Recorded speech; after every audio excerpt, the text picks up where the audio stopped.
नमस्ते and welcome to urban Chatterati. This is Abhinav Prakash और आज हमारे साथ हैं संजय दीक्षित जी। भारत सरकार के ब्यूरोक्रेट रह चुके हैं और आजकल सामाजिक मुद्दों पे, रिलीजियस मुद्दों पे और ख़ासतौर पे फतवाए आलमगीरी पे अध्ययन कर रहे हैं। संजय जी, आपका स्वागत है। धन्यवाद। आपके दर्शकों को मेरा बहुत बहुत अभिवादन। संजय जी, एक न्यूज़ आई है तमिलनाडु से कि वहाँ पे एक गांव में एक पेरम्बलूर जिला है, उसके गांव में मुस्लिम मेजॉरिटी में हो गए पिछले कुछ सालों में। और उसके बाद उन्होंने जो है वहाँ पे ऑब्जेक्ट करना शुरू कर दिया कि वहाँ पे कोई हिंदू फेस्टिवल नहीं मनाया जाएगा। जो मंदिर के प्रोसेशन से होते हैं सड़कों पे, उसको बैन किया जाए। और इसलिए नहीं कि इससे कुछ डिस्टर्बेंस होता है क्या कुछ और प्रॉब्लम है, इसलिए क्योंकि ये पाप है, ये इस्लाम अलाउड नहीं करता। तो ये क्या मानसिकता है तमिलनाडु में, जहाँ पे बहुत बड़ी बड़ी बातें होती हैं तमिल नेशनलिज्म की, चाहे हिंदू हो चाहे मुस्लिम हो, you are Tamil first and this that. तो वहाँ पे ऐसा क्यों हो रहा है कि हल्की सी मेजॉरिटी होती ही, और तमिलनाडु में मुस्लिम आबादी केवल 6% है। तो ये क्या मानसिकता है, इसको थोड़ा समझाइए। अ, देखिए, ये जो मानसिकता है, इसको हम एक्सक्लूसिविज्म कहते हैं। और ये समान है सभी मसीही धर्मों में, ये बिल्कुल एक समान है। क्योंकि यदि हम इसका हम स्कॉलरली इंटरप्रिटेशन करें तो स्कॉलरली इंटरप्रिटेशन ये निकलता है कि मैंने एक पुस्तक लिखी है, पुस्तिका लिखी है छोटी सी, इसको कहते हैं, इसका नाम है all religions are not the same. और उसमें जो मुख्य बिंदु ये है कि जो लोग कहते हैं कि सारे रिलीजन्स एक समान है और उनका जो ध्येय है वो ईश्वर की आराधना है, तो समस्या यहीं से समाप्त हो जाती है, आरंभ हो जाती है समस्या। और समस्या आरंभ इसलिए हो जाती है कि ईश्वर की अवधारणा ही अलग अलग है। क्योंकि ईश्वर जो मसीही धर्मों का जो ईश्वर है वो आपके इंटेलेक्ट का प्रोडक्ट है। और इंटेलेक्ट का प्रोडक्ट है क्यों कहता हूँ, क्योंकि हमारे यहाँ ईश्वर जो है वो खोजा जाता है, वहाँ ईश्वर पहले से निर्धारित है। तो चूंकि वो पहले से निर्धारित है, इंटेलेक्ट का है, और भले वो कहें कि ये फॉर्मलेस है और ये निराकार है, निर्गुण है, लेकिन वो ना तो निराकार है, वो निर्गुण ना निर्गुण है, उसके बहुत सारे उसमें गुण हैं। और वो गुण तो क्या, दुर्गुण अधिक हैं, जिसमें वो सहन नहीं कर सकता किसी भी ऐसे व्यक्ति को जो उसकी पूजा ना करता हो। वो सहन नहीं कर सकता किसी भी ऐसे व्यक्ति को जो उसका जो धर्म उसने प्रतिपादित किया है उसका अनुगमन न करता हो। तो जब इस प्रकार की अवधारणाएं हैं, फिर अलग अलग एक विचित्र प्रकार का टाइम कॉन्सेप्ट है, जिसमें जो सृष्टि है आपकी उसका काल निर्धारित है, कोई 6000 वर्ष आजकल निर्धारित कर रखा है। और वैसे सीधी सीधी कॉपी है, उन्होंने कॉपी किया था ज़ोरोस्ट्रिनिज्म से, क्योंकि ज़ोरोस्ट्रिनिज्म में 10,000 वर्ष दिया था, तो उन्होंने उसको चेंज करके 6000 साल कर लिया।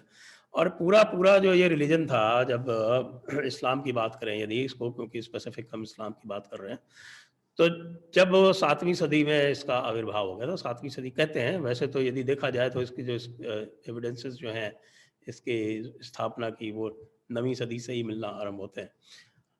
तो अगर हम फॉर आर्ग्यूमेंट से मान भी लें कि 7वीं सदी में आरंभ हुआ था, तो उस समय जो पूरा का पूरा जो प्रतिपादन किया गया था, वो ये हदीस है हज़रत मोहम्मद की, जो कहती है कि भी कि 100 साल के बाद फिर इसका कोई नहीं रहेगा। हाँ, तो उनकी जो पूरी अवधारणा थी वो 100 साल के हिसाब से की गई थी कि 100 साल में जो भी उनका जो विश्व था, उसका कल्पना बहुत सीमित थी। वो अरब और जो अरब के आसपास के जो इलाके थे उनको ही पूरा वो विश्व मानते थे, और कर इसको आप कन्वर्ट कर लीजिए पूरा, और उसके बाद फिर आपका आखिरत का दिन आ जाएगा। तो जब वो 100 वर्ष का कार्यकाल जो है वो 1400 वर्ष में भी कहीं पूरा होता नहीं दिखाई होता, तो ये इस प्रकार के दुर्गुण और इस प्रकार की विकृतियां आना आरंभ हो जाती हैं। और परिकल्पना यह है कि साहब कि जब तक पूरी दुनिया इस्लाम नहीं कबूल कर लेगी, तब तक जो बेचारे बाकी जो इस्लाम के फॉलोअर्स हैं उनको भी इंतज़ार करना पड़ेगा, उनको भी इंतज़ार करना पड़ेगा आखिरत का, डे ऑफ लास्ट जजमेंट का। तो अब वो लगे रहते हैं कि साहब कि किसी तरह से सबको करें, और उसमें फिर उनके जो तौर तरीक़े हैं, जिसमें शरीयत है, जिसमें कहते हैं कि साहब कि शिर्क वो बहुत बड़ा गुनाह है। शिर्क मतलब ख़ास तौर से शिर्क की जब बात करते हैं तो शिर्क में मूर्ति पूजा तो शिर्क का सबसे बड़ा उनके लिए उदाहरण है। शिर्क का मतलब होता है कि साहब शरीक कर लिया, कि आपने अल्लाह की इबादत के साथ दूसरों को शरीक कर लिया। अब ये कार्यक्रम तभी होता है जब आप डेटी फोकस्ड हों। देखिए, मोनिज्म और मोनोथेइज्म ये दोनों अलग-अलग कॉन्सेप्ट हैं यदि आप इसको देखिए तो। तो ये मोनोथेइज्म में टिके हुए हैं। मोनोथेइज्म स्ट्रिक्टली, यहाँ तक कि भारतीय परंपरा में भी जब डेटी वर्शिप की बात आती है तो डेटी वर्शिप में आप जो आपके चित्त की अवस्था है या चित्त और चित्त की जो अवस्था है उससे एक कदम नीचे जब आते हैं आप अपने बुद्धि और अहंकार के स्तर पर, तब आपकी जो देवी देवता जो है वो उस स्तर पर है।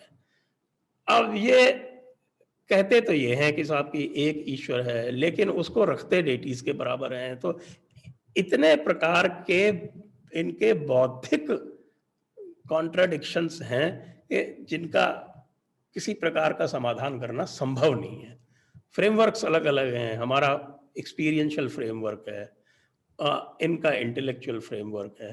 तो जब इंटेलेक्चुअल फ्रेमवर्क से एक्सपीरियंशियल फ्रेमवर्क को आप उसकी समालोचना या उसका निरूपण करने का प्रयास करते हैं तो फिर इस प्रकार की विकृतियां जन्म लेती हैं।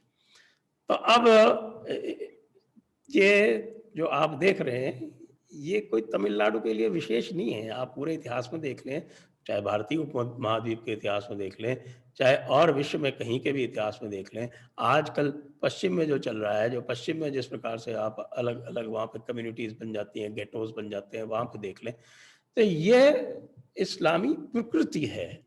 और वो प्रकृति है जिसको हम कुव्वतुल इस्लाम कहते हैं। उसकी ये प्रकृति है कि वो जहां भी होगा वहां वो डोमिनेट करने का प्रयास करेगा, क्योंकि डोमिनेट करने से ही जो उसका अंतिम ध्येय है पूरी दुनिया का इस्लामीकरण करना, और फिर अपनी आखिरत जो अपना स्वयं का स्वार्थ है, नहीं तो फिर तो मुर्दे पड़े हुए हैं और वो उठेंगे कैसे जब तक आखिरत का दिन नहीं आएगा।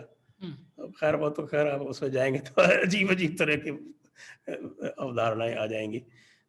अब होता यह है कि हमारे संविधान में भी एक समस्या इन्होंने खड़ी कर दी कि जब धारा 25 की जब बात होती है तो धारा 25 में कहा गया कि साहब की सब्जेक्ट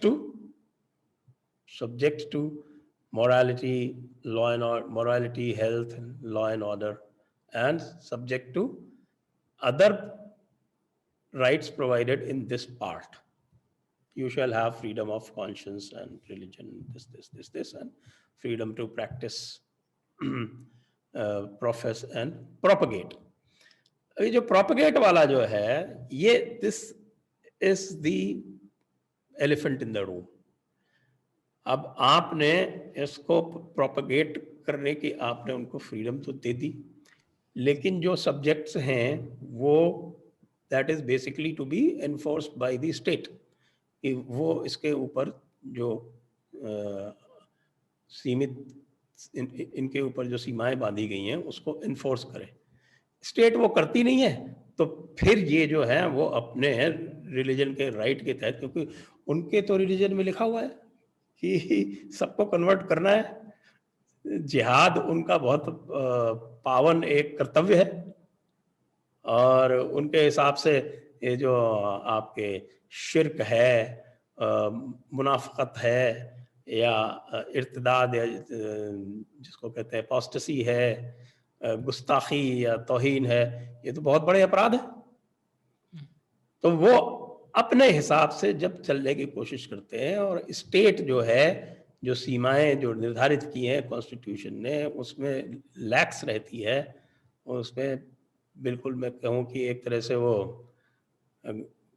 गाफिल रहती है, एक उसको बिल्कुल इग्नोर करती है, अपनी रिस्पॉन्सिबिलिटी से बचती है, तो इस तरह की समस्याएं विकृतियां उत्पन्न होती हैं। तमिलनाडु में तो आपको ये देखने को मिल गया, और अनौपचारिक रूप से तो आपने देखा होगा, आपने कैराना भी देखा है, आपने इस समय पश्चिम बंगाल में क्या हो रहा है वो भी आप देख रहे हैं।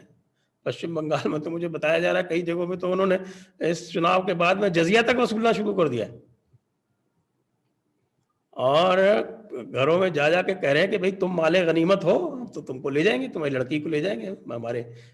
तो यदि स्टेट इसको इन्फोर्स नहीं करेगी, ये नहीं कहेगी, यदि हमारे जज साहब जो हैं वो ये कह देंगे कि साहब की ये तो इनका पावन ग्रंथ है और इसको टच नहीं किया जा सकता बगैर सोचे समझे।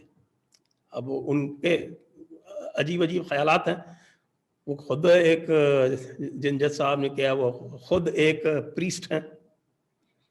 अब किसी प्रीस्ट को किसी दूसरे धर्म के बारे में यदि सुप्रीम कोर्ट ये अधिकार देता है कि वो उसके बारे में जजमेंट करे, तो ये तो स्वयं में एक बड़ी भारी, एक मैं कहूँगा कि विसंगति है।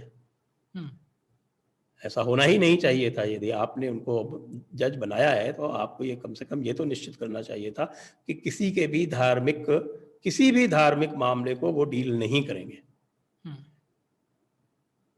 क्योंकि ज़ोरोस्ट्रियनिज्म का जो आपका प्रीस्टहुड का जो कॉन्डक्ट है वो कोई बहुत अलग नहीं है, क्योंकि सबसे ये ऐसा लोगों का मत है कि पहला मोनोथेइस्टिक रिलीजन जो है दुनिया में वो ज़ोरोस्ट्रियनिज्म ही है।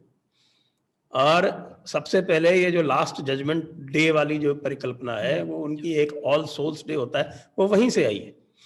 उसको लोग ले जाते हैं जब आपके ऋग्वेद में जो दशराज युद्ध है, उस दशराज युद्ध से भी उसको रिलेट करके, और ये माना जाता है कि जो दशराज युद्ध हुआ उसका प्रमुख कारण ये था कि वे एक मोनोथेइज्म स्थापित करना चाहते थे अहुर माजदा के रूप में, और जो वैदिक धर्म था वो इस प्रकार की परिकल्पना को मान्यता नहीं देना चाहता था। वो एक ब्रह्म जो सर्वव्याप्त है और अलग अलग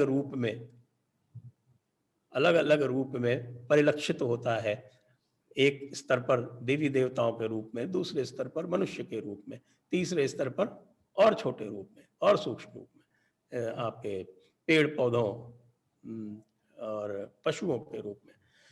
तो उस परिकल्पना में जिसको कहते हैं ना, नहीं, आपकी बात सही है।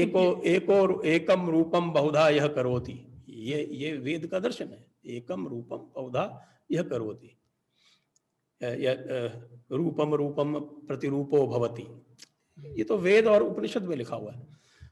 तो इसको जब आप इसकी एक, मैं ये कहूँगा कि ये बड़ी ही नेचुरल सी, बड़ी ही सहज अभिव्यक्ति है जो आप देख रहे हैं। और इसका कारण ये है कि जब स्टेट ने इनको ये राइट्स दिए तब वो ये भूल गए कि इनके जो राइट्स आप दे रहे हैं, जो इनके धर्म में इनके मजहब में लिखा हुआ है, धर्म तो इसको हम नहीं कहेंगे क्योंकि मैं तो इनको अधर्म कहता हूँ सही पूछे तो जो सर्वधर्म संभाव है वो आजकल जिसको कहते हैं, उसको वस्तुतः हमारे लोगों ने धर्म अधर्म संभाव कर दिया। Many people, it's not just you, many people, scholars have pointed out that Abrahamic monotheisms are anti-religion.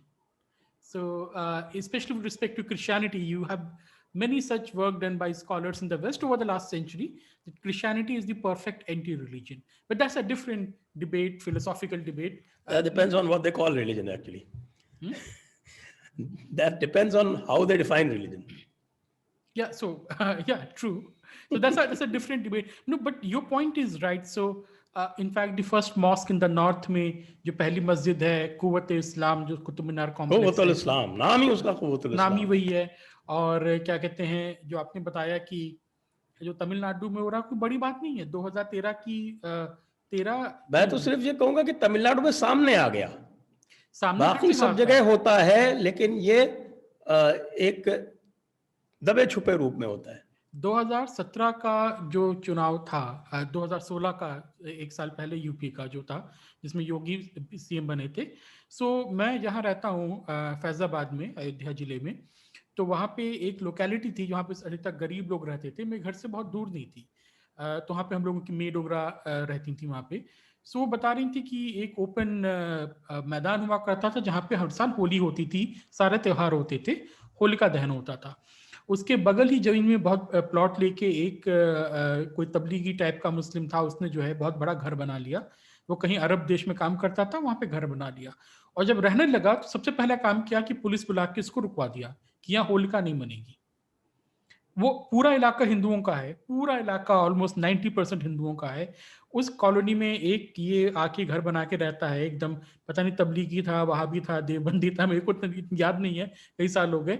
और उसने लड़ाई होगी कि होलिका नहीं बनेगी। उस समय हमारे देश की धर्मनिरपेक्ष सरकारें थी यूपी में, तो उन्होंने कहा होलिका नहीं बनेगी तो नहीं बनेगी।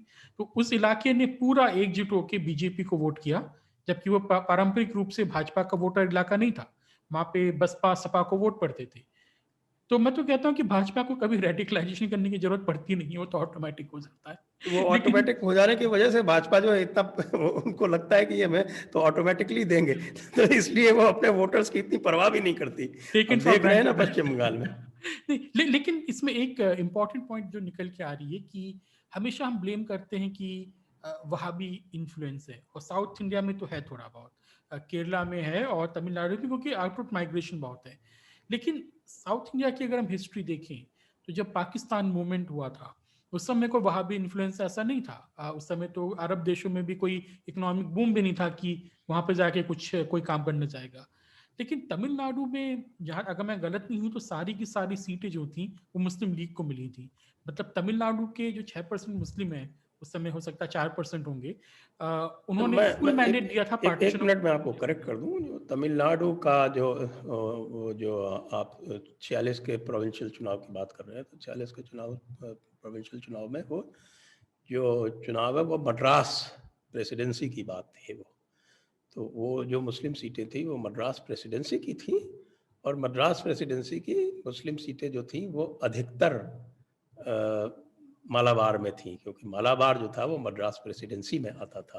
ओके। तो आपको यदि ध्यान हो तो जो मोहम्मद साहब हुआ करते थे, जो मुस्लिम लीग की तरफ से चुने गए थे, कॉन्स्टिट्यूएंट असेंबली के सदस्य थे, हम्म। और उन्होंने ही बाद में इंडियन यूनियन मुस्लिम लीग बनाई थी। हम्म। तो कॉन्स्टिट्यूएंट असेंबली का मैंने अपनी किताब में अनब्रेकिंग इंडिया में, जिसके बारे में हमारी जी। चर्चा हो चुकी है, उसमें मैंने उल्लेख किया पूरा। और वो पूरा जो कॉन्स्टिट्यूएंट असेंबली का जो डिस्कशन हुआ है वो पूरा का पूरा मैंने उसमें उद्धृत किया, जिसमें सरदार पटेल ने माइनॉरिटी राइट्स के बारे में बात की है। तो ये जो मद्रास की सारी सीटें जो जीती गई थी उसमें अधिकतर जो थी वो मालाबार। मालाबार से संबंधित थी। तमिलनाडु में तो मेरे ख्याल से 1 या 2 सीट रही होगी, वो भी नॉमिन, सिर्फ एक समझिए कि अच्छा उसमें आपका ये जो आंध्र का पोर्शन है पूरा का पूरा, जो आज का आंध्र प्रदेश है, ये भी मद्रास प्रेसिडेंसी में था। कर्नाटक का भी कुछ हिस्सा जो था, ये आपके बेलारी इत्यादि है, ये भी मद्रास प्रेसिडेंसी में था। तो उसको तमिलनाडु से कन्फ्लेट ना करें, मेरा ये हाँ, कहना। नहीं, मैं इसी बोल रहा था, मैं बोला इसलिए मैंने बोला केरला तमिलनाडु का जो पूरा था, तो वहां पे तो उस समय भी पार्टीशन की फेवर में वोट किया गया था। तो साउथ को हम इग्नोर करते हैं, साउथ को हम समा मानते हैं बहुत इनलाइटेंड प्लेस है, क्योंकि यहाँ की ह्यूमन डेवलपमेंट इंडेक्स थोड़ा हाई है, लिटरेसी रेट थोड़ा हाई है। लेकिन वो एजुकेशन और उस प्रगति ने जो है इस्लामिक एक्सट्रीमिज्म को कभी कंट्रोल नहीं किया। इनफैक्ट वो शुरू से रहा है। आज भी देखिए तो आईसीस में ज्वाइन करने वाले वही इन्हीं दो राज्यों से रहते हैं अधिकतर, यूपी के कम ही जाते हैं जहाँ तक डेटा की बात है। तो इसका डायनेमिक्स क्या है, साउथ में जो एक्सट्रीमिज्म है उसके इंटरनल डायनेमिक्स क्या है? मैं थोड़ा सा इसको नुआंस करूंगा। जी। आपने जो ये कहा कि वहाबियों को ब्लेम किया जाता है, मैं इससे पूरा सहमत हूँ, क्योंकि ये एक अपनी जिम्मेदारी से बचने का एक तरीका बना लिया है तथाकथित secular and not so secular parties हैं, that includes BJP by the way, कि वो जो हैं वो जो बरेलवी एक्सट्रीमिज्म है, जो कि मैं मानता हूँ कि it is far more sinister, क्योंकि मैंने तो इसके ऊपर सूफिज्म के ऊपर पूरा काम किया हुआ है। आपने हो सकता है मेरे आर्टिकल्स इत्यादि भी इसके ऊपर पढ़े हुए हों, और मैंने पूरा का पूरा इसको दिखाया है कि आप फतावा आलमगीरी, एक सूफी सम्राट द्वारा एक एक औरंगजेब जो था वो एक सूफी एम्परर था, एक सूफी एम्परर द्वारा कमीशन किया हुआ प्रोजेक्ट था। और उसकी प्रेरणा कौन था? उसकी प्रेरणा एक सूफी था जिसका नाम था अहमद सरहिंदी नक्शबंदी। वो नक्शबंदी सिलसिले का सबसे बड़ा, मतलब उसको तो मुजद्दीदी अल्फसानी कहते हैं, दैट इज पूरी सहस्राब्दी का नवनिर्माता, उसको यदि हिंदी में उसका अनुवाद करें तो वो पूरी सहस्राब्दी का, यानी जो हिजरत की हिजरी संवत की जो नई सहस्राब्दी आरंभ हुई थी तो उसका नवनिर्माता जिसको कहते हैं। तो पूरा जो भारत का इस्लाम है वो नक्शबंदी सिलसिले से और अहमद सरहिंदी नक्शबंदी से प्रभावित है, जिसके पोते की और जिसके बेटे की मोहम्मद मासूम, और जिसने उसके बेटा जो मोहम्मद मासूम का बेटा था सैफ, उसको औरंगजेब का एक तरह से कंसॉर्ट बना के रखा हुआ था और खुद वो उसका मेंटर था मोहम्मद मासूम। तो वो पूरी नक्शबंदी सूफी सिलसिले की जो जिसको कहें कि जो उसका दर्शन है वो फतावा आलमगीरी में। फतावा आलमगीरी आज भी मोहम्मदन लॉ मानते हैं, सारे सुन्नी मानते हैं उसको। अंग्रेज़ों ने उसको एस मोहम्मदन लॉ मान के सारा का सारा जो मोहम्मदन लॉ के, आज भी आप लॉ में यदि आप पढ़ेंगे तो मोहम्मदन लॉ में जो भी आएंगे वो वहीं से आपके फतावा आलमगीरी से आएंगी।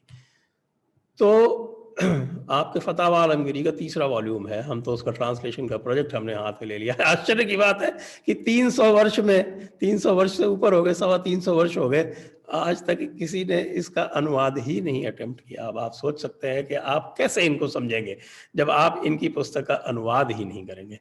कुछ तो देवबंद है, चूंकि अंग्रेजी हिंदी में अनुवाद कर रखे हैं, हिदाया इत्यादि का, हिदाया का तो नहीं किया है लेकिन बहुत सारे का देवबंद में आपको मिल जाता है ना। बरेलवियों ने किया, उनकी फतावा रज़विया है और ये आलमगीरी है। तो आलमगीरी में इनके जो है दीन के, ईमान के, जिहाद के जो सारे के सारे सिद्धांत हैं उनको आप पढ़ लीजिए, वो तो आपके वहाबियों से भी ज़्यादा खतरनाक हैं। मैंने तो फिर मैं कहूँगा कि मेरी अनब्रेकिंग इंडिया में ये तो मैंने पूरे विस्तार से लिखा है कि बरेलवियों के क्या आर्ग्यूमेंट थे उस समय। फतावा रज़विया में नफ़रत के अहकामात नाम से पूरा जो फतवे हैं वो अलग से ग्रुप कर दिए थे आपके बरेलवी सेक्ट के फाउंडर, यानी बरेलवी बेसिकली सूफी फेडरेशन। सारे सूफियों का जितने भी तरीक़े और उनके जो तरीक़ों का जो सब डिवीज़न होता है सिलसिले, तो सारे तरीक़े और सिलसिले जो हैं वो बरेलवियों में शामिल हैं, एक को छोड़कर। और वो एक जो है वो अहमद नक्शबंदी का जो मुजद्दीदी सिलसिला है, नक्शबंदी तरीक़े का मुजद्दीदी सिलसिला है, वो सिर्फ अलग है। वो अपने को न्यूट्रल कहता है, लेकिन देवबंदी जो हैं वो उसके दर्शन से चलते हैं। तो इन्होंने, इनके इस तरह के जो फतवे थे, नफ़रत के अहकामात, अहकामात का मतलब होता है हुक्म जिसको बोलते हैं, तो हुक्म का डबल प्लूरल है। एक उर्दू में एक विचित्र ग्रामर होती है, डबल प्लूरल, यानी आपके हुक्म से अहकाम, अहकाम से अहकामात, जैसे आलिम से उलमा, उलमा से उलामा। तो ये जो डबल प्लूरल वाला कॉन्सेप्ट है, तो ये हुक्म का डबल प्लूरल है, अहकामात। तो नफ़रत के अहकामात बनाए हुए हैं उन्होंने, जो कि जितने भी आपके आलिम उलमा और इमाम हैं उनके सबके ऊपर लागू हैं। फिर उनके यहाँ तक़लीद का सिद्धांत है। तक़लीद का सिद्धांत मतलब ये होता है कि आम आदमी को अक़ल का इस्तेमाल करने की मनाही है। अक़ल जो है वो मोनोपोली है शेख सैयद आलिम उलमा की, जो अशरफ जिसको क्लास कहते हैं ना deep racism, deepest racism by doctrine is in Islam, deepest discrimination is in Islam. एक सिद्धांत है कूफू करके, कूफू का मतलब होता है समानता। तो वो जो कूफू के सिद्धांत हैं उनका लिटरल करेंगे आप तो समानता के सिद्धांत है, वस्तुतः वो असमानता के सिद्धांत है। उसमें ये बताया जाता है कि कौन किसके बराबर है, कौन किसके बराबर नहीं है। हाँ, तो मैंने सुना इसी है से ही काफ़ी। आपके जो अशराफ, अजलाफ, अरजाल वाली जो हाँ, हाँ, ये हाँ, हाँ। निकलती है, वो वहां से निकलती है। तो इतने ये डीप सेट हैं कि यदि कोई कहे कि साहब की ये समस्या जो है ये वहाबिज्म से हुई, वो सिर्फ और सिर्फ झूठ बोल के और इनको कवर फायर दे रहा है और कुछ नहीं कर रहा है। और वही वाली आपकी बात कि अगर वहाबिज्म की बात है तो पार्टीशन कैसे हो गया? हुँ, पार्टीशन तो पूरा का पूरा बरेलवियों के कंधों पे चढ़ के जिन्ना ने किया। हुँ, जिन्ना की पालकी तो बरेलवी उठा रहे थे उस टाइम। हुँ। देवबंदियों में तो फिर दो फाड़ थे। पाकिस्तान में जो एक लबैक करके है, वो भी तो बरेलवी ही है ना? वो बरेलवी है। हाँ। अब वो क्लेम कर बरेलवी, रहा है, हमने बनाया पाकिस्तान, हमको मिलना चाहिए राज। हाँ उन्होंने बनाया, उनके यहाँ भी बड़ा अजीब हुआ वो। फिर मैं बार बार कहता हूँ, उस किताब में मेरे में लिखा हुआ पूरा कि इन्होंने, इनके जो खास लोग थे, आपके क्या नाम है इनका, नूरुद्दीन मुरादाबादी, और आपके इनके अहमद रजा बरेलवी साहब के दोनों साहबजादे हामिद और मुस्तफ़ा, ये सब लोग फोर फ्रंट में थे। और मुरादाबादी साहब ने तो पूरा 11 पॉइंट का चार्टर लिखा था, एक तरह से उन्होंने तो आईन बना दिया था कि इस तरह से होगा। और जैसे आजकल क्या कि एक शूरा होगी, उस शूरा का एक अमीर होगा, और वो अमीर और वो शूरा मिल के जो है वो अपना जो नाजिम चुनेंगे, यानी प्राइम मिनिस्टर, बिल्कुल जैसे ईरान में होता है। तो नॉमिनेटेड प्राइम मिनिस्टर का उनका बिल्कुल ये कॉन्सेप्ट था। और मजे की बात यह है कि आपके जब ये पार्टीशन हो गया तो मुरादाबादी साहब और दोनों मुस्तफ़ा और हामिद ये जाके वहाँ कुछ दिनों तक रहे और अपना समूह लेके वापस आ गए। और जो लोग कह रहे थे पार्टीशन नहीं होना चाहिए, वो वहाँ जाके हमारे क्या नाम है इसका, जमात इस्लामी वाले क्या, अब अबू अला मौदूदी, हुँ, मौदूदी साहब जाके और वो वहाँ पे सबसे बड़े आलिम बन गए। और साथ में इधर से जो देवबंदी का एक तबका था, शबीर अली उस्मानी, वो वहाँ आलिम बन गए। तो वहाँ देवबंदी जमात इस्लामी का कब्जा हो गया, जबकि वो माइनॉरिटी में थे, मुश्किल से 10% भी नहीं थे। अब तो शायद उनकी संख्या बढ़ के 20-25 हो गई होगी। तो पूरा का पूरा कब्जा उनका रहा। तो ये लब्बैक वाले तो अब जाके इन्होंने सर उठाना आरंभ किया है, हुँ, इन आपके सूफियों ने। हुँ। नहीं, नहीं, ये तो एक गलती पार्टीशन के समय हुई थी। मैं कहीं पढ़ रहा था कि जितने ब्यूरोक्रेट्स गए थे, देखिए उसमें जो वोट था थोड़ा लिमिटेड था, तो जितनी भी एजुकेटेड क्लास थी उन्होंने ही वोट किया था। तो जो मुस्लिम ब्यूरोक्रेट्स पाकिस्तान चले गए थे, वो जब वापस आए उनको वापस आने दिया गया, क्योंकि जबकि वो फोर फ्रंट पे थे पाकिस्तान की क्रिएशन के, और उनको उनकी नौकरियां भी भारत में वापस दे दी गई, और सरदार मैं पटेल होम मिनिस्टर थे। आपको एग्जाम्पल देता हूँ, ऐसे ऐसे एग्जाम्पल हैं। आप मतलब आप कुछ नहीं कर सकते सर पीटने के अलावा। हम्म, सज्जाद जहीर, हम्म, पता नहीं आप नाम सुना नहीं सुना। सज्जाद जहीर जो थे वो सीपीआई के यंग टर्क थे। हम्म, और उनको जब पंजाब का प्रोविंशियल इलेक्शन हुआ था तो पंजाब में मुस्लिम लीग को ये मानते हुए कि मुस्लिम लीग को अनुभव नहीं है चुनाव लड़ने का, तो सज्जाद जहीर जो थे वो उनका इलेक्शन लड़वाने के लिए मुख्य वहाँ पर करता धरता थे। तो सज्जाद जहीर ने चुनाव लड़वाया मुस्लिम लीग को, और मुस्लिम लीग को इस पोजीशन में लाए पंजाब में कि वो ये क्लेम कर सके कि they are the only representative of Muslims. के वही इनका बेसिक प्लैंक था कि we are the sole representative of Muslims. उसी के बेसिस पे वो नेगोशिएट कर सकते थे। और वो सज्जाद जहीर बाद में वहाँ जाके उन्होंने जब कम्युनिस्ट एजेंडा शुरू किया तो वो रावलपिंडी कंस्पिरेसी केस में पकड़े गए हम्म, पाकिस्तान में, उनको बंद कर दिया गया। तो हमारे चाचा नेहरू ने उनको वापस बुला लिया, और उसके एवज में उनको वापस बुलाया। और बाद में वो जो कासिम रजवी था हैदराबाद वाला, उसको वहां भेज दिया। तो मतलब मूर्खताओं का कोई अंत थोड़े ही है। बिल्कुल नहीं। और ऐसे ऐसे पता नहीं कि जोश मलियावादी के आगे पीछे घूमते थे हमारे चाचा नेहरू। हम्म, और जोश मलियावादी बाद में उनको दता बता के पाकिस्तान चले गए। हम्म, राजा महमूदाबाद पाकिस्तान में भी ले लिया और यहाँ भी उनकी प्रॉपर्टी प्रोटेक्ट कर दी। वो तो अभी कुछ दिनों पहले वापस ली गई है एज एनिमी प्रॉपर्टी। और अब तो उनके वंशज जो हैं शायद हाँ, अशोका में बैठ के बहुत बड़ी बड़ी बातें करते हैं, फांसी तक हो गया भारत में, बिल्कुल आई एम बिल्कुल। Not wrong. लेकिन ऐसे लेकिन कभी पता नहीं कभी कितने किस्से हैं। कभी कैफी कभी आजमी, कैफी आजमी, हाँ कैफी आजमी, हाँ कैफ बनारसी, ये सारे के सारे पाकिस्तान के झंडा बरदार थे। बिल्कुल बिल्कुल, all of them, all this Urdu shayars, most of हाँ, देम, जिसको प्रोग्रेसिव मान के बहुत सेलिब्रेट किया और जाता है, बाद में ये सारे उसको के भी सारे जाके एथीस्ट बन गए या प्रोग्रेसिव राइटर्स एसोसिएशन में घुस गए, और उसके बाद फिर बॉलीवुड का इस्लामीकरण इन्होंने आरंभ किया, जो आज हम देख रहे हैं कि आज बॉलीवुड में आप एक भजन नहीं सुन सकते। हाँ। और ऐसे ऐसे ऐसे कई लोग हैं। ये जो एक फैज अहमद फैज जो था, कट्टर इस्लामिस्ट था, जब बांग्लादेश में हिंदुओं का जेनोसाइड चल रहा था तो वो सरकार के साथ काम करता था, प्रोपेगेंडा मिनिस्ट्री में शायद। उसको भारत में उसके हम देखेंगे कि जो एक एक इस्लामिस्ट कॉन्क्वेस्ट का सॉन्ग है, उसको ऐसे प्रोग्रेसिव लिबरल बना के गाया जाता है। ठीक है, गाइए, लेकिन अगर कोई ऑब्जेक्ट करता है तो उसके ऊपर चढ़ बैठते हैं कि तुम फासिस्ट हो, तुम हिटर हो, तुम इस्लामोफोबिक हो। अरे जो हकीकत है वो हकीकत है। Faiz Ahmed Faiz was an Islamist, he was a left leaning Islamist. तो ये तो अलग डिबेट हो जाएगी। लेकिन साउथ का क्या डायनेमिक्स है, जैसे आपने बोला कि शुरू से हुआ, लेकिन साउथ में इतना एक्सट्रीमिज्म आज क्यों है? डिस्पाइट इतनी हाई एजुकेशन है, पॉलिटिकल रिप्रेजेंटेशन है उनका, वहां तो कोई बीजेपी है नहीं, वहां तो कोई आरएसएस का, कभी रिसेंटली आरएसएस की एंट्री हुई है, तो वहां पे इतना हम रेडिकलाइजेशन क्यों वैसे मैं हाई एजुकेशन वाला तो मैं नहीं मानता, क्योंकि जो हाई एजुकेशन जो केरला में था वो ट्रावनकोर कोचीन में था।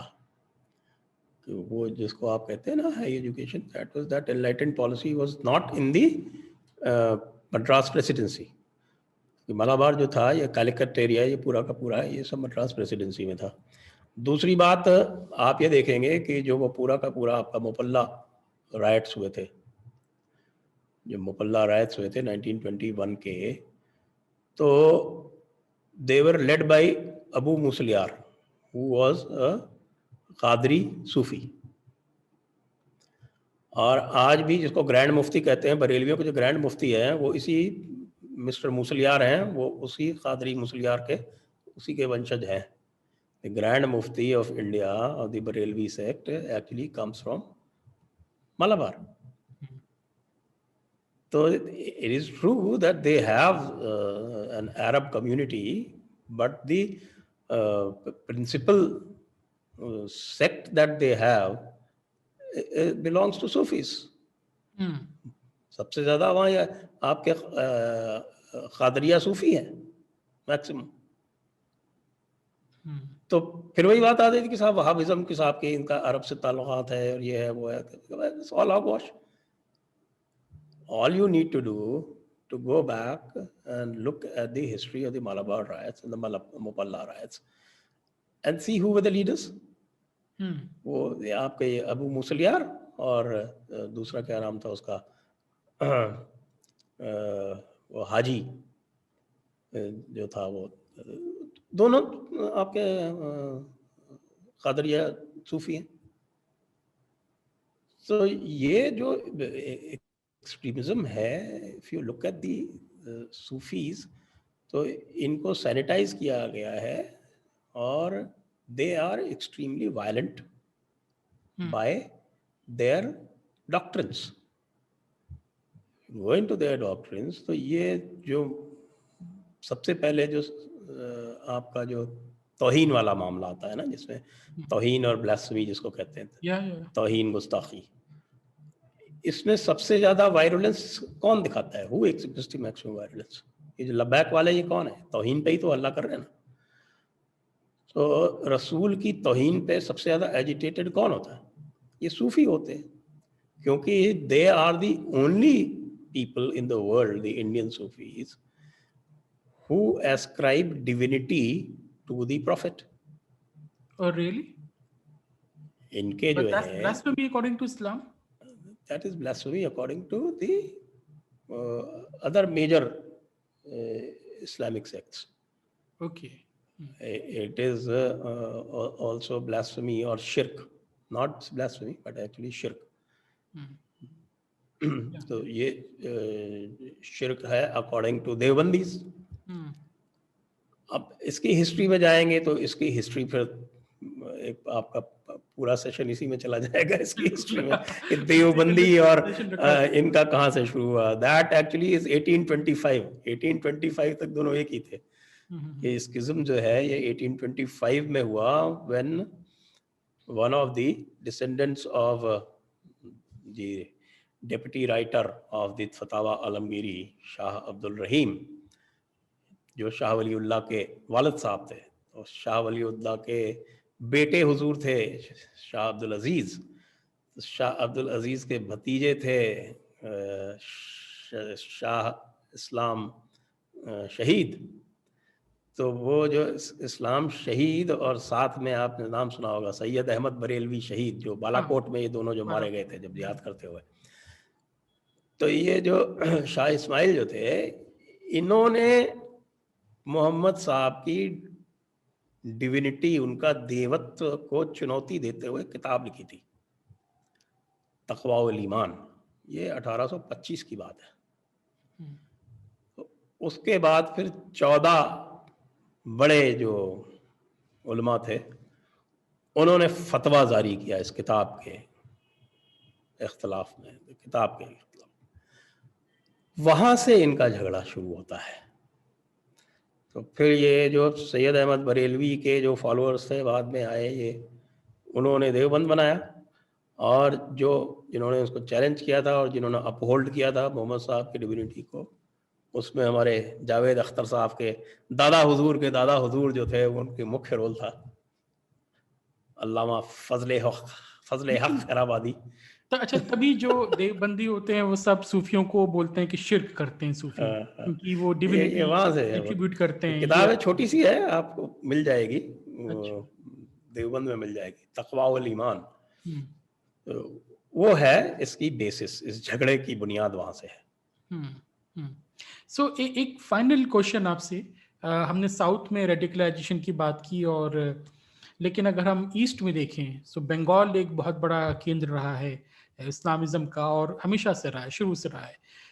ब्रिटिश काल में भी आपका पूरा वहाबी मूवमेंट एक शुरू हुआ था, जिसको यहाँ तो हर चीज रैशनलाइज किया जाता है कि अरे वो पेजेंट्स मूवमेंट था, जैसे कि मोपला को भी पेजेंट मूवमेंट बताया जाता है। शरीयतुल्लाह और ढोडू मियां और क्या नाम है, टूटू मियां, वो वाला था। वो definitely that was a Wahhabi movement, Wahhabi movement था। सो ईस्ट में रेडिकलाइजेशन जो बंगाल का है, और बहुत ही खतरनाक रेडिकलाइजेशन है, क्योंकि पिछले 100 साल में जितना हिंदुओं का कत्लेआम ईस्ट में हुआ है, बंगाल में हुआ है, उतना तो शायद वेस्ट में भी नहीं हुआ है। आपका जब पाकिस्तानी आर्मी मारना शुरू की थी बंगालियों को, मैक्सिमम हिंदूज मारे जा रहे थे, और उसमें जो जमात इस्लामी थी बांग्लादेश की, और जो हमारे बिहारी मुस्लिम वहां जाके बसे थे, उन्होंने मारा था हिंदुओं को। बहुत बड़ा जेनोसाइड हुआ था, और उसके अलावा भी होते रहा है। 50s में भी हुआ था, कुछ 70s का कोई एक्सेप्शनल केस नहीं था। तो ईस्ट में जो रेडिकलाइजेशन है बंगाल में खास तौर पे, उसके बारे में थोड़ा बताइए, उसकी ओरिजिन कहाँ है उसका? वो पूरा का पूरा, अगर आप जो है ना, ये मैं इसको डिवाइड करूंगा कि जो शरीयतुल्लाह वाला जो मूवमेंट था, दिस इज प्री 1857, और ये जो था ये पसमानदा लोगों का मूवमेंट था।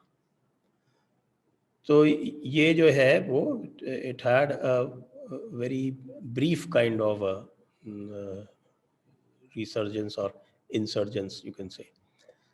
लेकिन फिर वही वाली बात आ जाती है कि जो सारा का सारा जो मेन स्ट्रीम आपका रेडिकलाइजेशन है वो सब सूफी है बंगाल में। आप ये देखिए कि प्रीमियर कौन था डायरेक्ट एक्शन डे के टाइम पे? Suhrawardi is one of the 4 major tariqas of Sufism.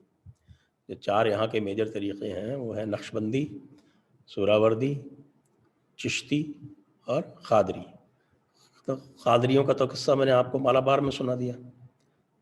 Direct action day आपने, सुहरावर्दी साहब तो खुद ही थे। तो उसके अलावा जो नोआ खाली था, वो जो ग़ुलाम सरवर जो था, वो दियारा दरगाह है वहाँ नोआ खाली में, उसका पीर था चिश्ती। वो निज़ामी चिश्ती, चिश्तियों में 2 अलग अलग सिलसिले हैं चिश्ती तरीक़े में, एक निज़ामी और एक साबरी। तो वो निज़ामी चिश्ती था। और जो सारा प्रोसेलिटाइजेशन हुआ पंजाब बंगाल की एक विचित्र स्थिति थी कि वहाँ पर जो ये पूरा जब ये गए थे आपके खिलजी के टाइम पे ही चले गए थे, खिलजी क्या मतलब कुतुबुद्दीन ऐबक के टाइम पे ये जो आपका बख्तियार खिलजी था जो सबसे पहले वहाँ पे गया था, तो बख्तियार खिलजी वो आपके कुतुबुद्दीन ऐबक का ही एक सिपह सालार था। So they found no resistance because this Pal dynasty was actually a Buddhist dynasty. आप ये पाएंगे कि सबसे ज़्यादा कन्वर्शन ईस्ट में क्यों हुआ, वेस्ट में तो यू कुड अंडरस्टैंड, वेस्ट तो आप कह सकते हैं साहब वो उसकी प्रॉक्सिमिटी थी, लेकिन ये पूरा का पूरा आप दुआवा छोड़ते हुए और जाके ईस्ट में क्यों हुआ? बिकॉज ईस्ट में वहाँ पे ये बुद्धिस्ट मोनार्कीज थी, वहाँ पे they found no resistance and they just went under, मतलब हजार की टुकड़ियां ले जाके और पूरी उनकी सेनाएं जो है वो उन्होंने जीत ली। तो वो वहाँ का, लेकिन ये सारे जितने भी थे सब सूफी साथ में लेके जाते थे और सारा का सारा यहाँ पे जो कुछ भी किया हुआ है आपका जो मैक्सिमम, आप वैसे तो निज़ामुद्दीन औलिया की बात बहुत होती है, लेकिन निज़ामुद्दीन औलिया के जो मुख्य शिष्य थे वो इन्होंने जाके पूरा का पूरा कन्वर्शन का मामला यहाँ पे किया है। तभी आप वहाँ पे आप चिश्तियों का इतना बड़ा देखते हैं, निज़ामी चिश्ती जिसको बोलते हैं ना, खासतौर से ईस्ट बंगाल में, और निज़ामी चिश्तियों की इतनी बड़ी वहाँ पे खानकाहें हैं, उसी कारण से है।